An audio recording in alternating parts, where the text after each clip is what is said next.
It seems like everywhere we turn these days, we have the opportunity to be offended. So, how do we learn to not get offended in all of the things and let it just kind of roll off our back so that we can have amazing relationships as well as keep moving forward in all we've been created to do with joy and with confidence? So, that's what we're going to talk about today. Hi, my name is Kristen Cons. My heart for making these videos is to inspire you to take action in your life to become the fullness of who God's created you to be. So if that interests you, please like, subscribe, and leave me a comment below. I'd love to know your thoughts on what you're wanting to hear about and what you think about this video.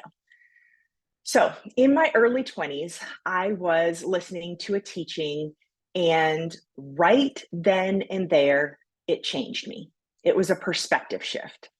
A mentor was sharing about an experience that she had, and she was walking down the hallway at church, and one of her best friends walked right past her without even saying a word or even looking at her. They were the only two people in the hallway, so she definitely couldn't have missed her. She was devastated, and her mind started racing like all of our minds do. She's like, is she mad at me? Why would she be mad at me? What did I say the last time I talked to her? What did I do? And she spent an entire week almost upset and overly focused on why her friend wasn't speaking to her. And it distracted her from all the things that she needed to do. And with each day, she became more upset, more angry, and more depressed. And then she ran into her friend. And her friend proceeded to tell her that her mother had passed away that last Sunday and that she had gotten the news right before church had started. It suddenly clicked. Her friend was not mad at her. She was overcome with shock and disbelief that her mom had passed away. And here she had spent a whole week thinking about it, and it wasn't even about her. And it wasn't about anything that she had done. But in reality, it just had nothing to do with her. And so it clicked that she was walking down the hall, and after just finding out that her mom had passed away, she was so overcome with that grief that she didn't even see her best friend. She was totally consumed with that news that she had just heard. So the moral of the story that changed me was the world does not revolve around me, and it's not about me. And I was in my early 20s. Honestly, I know it seems so simple and even a little silly, but we all do this. I have never forgotten this. We take things so personally.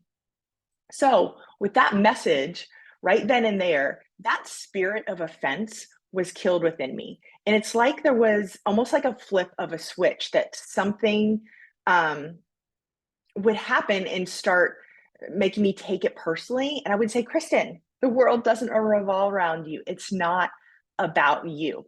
And in these moments when I feel a little triggered or offended, I can align with the mind of Christ and remind myself that I have no idea what is going on behind closed doors. I can pray for them. I don't need to criticize them. I don't need to get angry. I don't need to lash out. And I don't need to internalize it. And I don't need to make it mean anything about me because it's not about me. People aren't thinking of me, they're wrapped up in their own world. So, this lesson has served me well. And I often share this so often with people because, especially women, we are getting our feelings hurt all the time. And it causes a lot of unneeded drama that's completely fabricated and created by us. So, why does not being offended matter? Well, if you're walking around offended and getting your feelings hurt all the time, then it's a distraction to accomplishing what we've been called to do. You're taking this precious energy and time that could be used for good, and we're creating drama. Relationships are severed that don't need to be because of this, or sometimes they're completely cut off. And this is what happens when we make the choice to be offended. And yes, I said it's a choice. It's 100% our choice to interpret a situation or a circumstance in our life. And we have to remember we are called to love people, and we can't do this if we are partnering with criticism and offense. Life is neutral. You have to understand this. Life is neutral. I know it does not seem that way, but we are the ones that assign a meaning to what has happened with a thought. So, with that thought that we're thinking, it creates that feeling. So, no one made you feel a certain way. You chose and you choose how you feel by the thought that you assign to what happened. So, you are in control and it's not about you.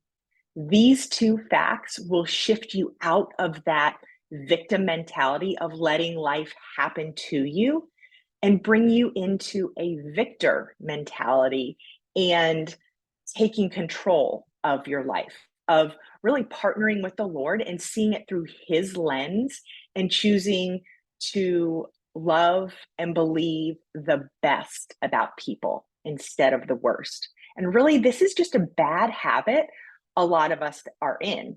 And it doesn't serve us and it doesn't serve others. It isn't easy, for sure. It takes being intentional and aware of what's popping up in our head. And let me tell you, if you haven't noticed, our brain was created to go straight to the negative. It's our default. Why? For survival. But we don't have tigers chasing us these days, just a bunch of fabricated thoughts that usually aren't accurate and aren't serving us. The scary part is our brain cannot tell the difference between real life and what's actually happening and a thought. So when you let your mind run through all of these different scenarios about why your friend said that or what happened, your brain thinks it's actually happening and sends out this cascade of chemicals throughout the body, triggering all sorts of issues physically in the body. So now, not only do we have a relationship problem, but we now have a health problem that's kind of brewing under the surface over time. And if we don't get that in check, it will impact all areas of our life. And that's why the Bible is so clear on being careful about what we think and taking each thought captive. So you have to ask yourself, do I think the best about people or the worst? And this can just help you to become aware of these sneaky thoughts that you're not even conscious you're thinking that is impacting you and keeping you stuck. And it doesn't have to be thoughts just about people you know. It can be you driving down the street in a car and thinking, oh my gosh, that person is so dumb. Look what they just did. All right. So choosing not to be offended or critical brings so much freedom into your life, because instead of being consumed with that drama, you're now praying for someone. And isn't that what we're called to do? To act out of love and compassion instead of being offended? The Bible tells us to focus on what is true and honorable and right and pure and loving and admirable, things that are excellent and worthy of praise. So when we choose to focus on the negative and not take our thoughts captive, it affects us on every level. And I hear some of you now, you're like, Kristen, but you don't understand. People actually have been intentionally so mean to me. And they've lied about me. They've done all of these things. And let me tell you, I hear you. I do hear you. But even though 95% of the time, it really does have nothing to do with you, the other 5% of the time, it could be directed at you, but it's still usually not about you. It's a person acting out of their wound or their wrong thoughts. And I'm not saying that this is right or that they are justified. I'm just saying, no matter what, you still get to choose. So even though you're hurt and maybe your heart is even broken, we get to see it as an opportunity to up level ourselves and grow, or to be just like them and become angry and bitter and depressed, which is going to hold us back in life. So I'm not telling you not to feel the negative feelings. This is important, but don't meditate on them and keep going through these scenarios and make it mean something about you. That's how it gets planted in our subconscious mind. So in all situations, I try my very best. I struggle just like you guys, but I try my very best to just sit with it and figure out how I was 50% responsible. Sometimes I do have to sit there for a little bit longer than others, but this keeps me humble.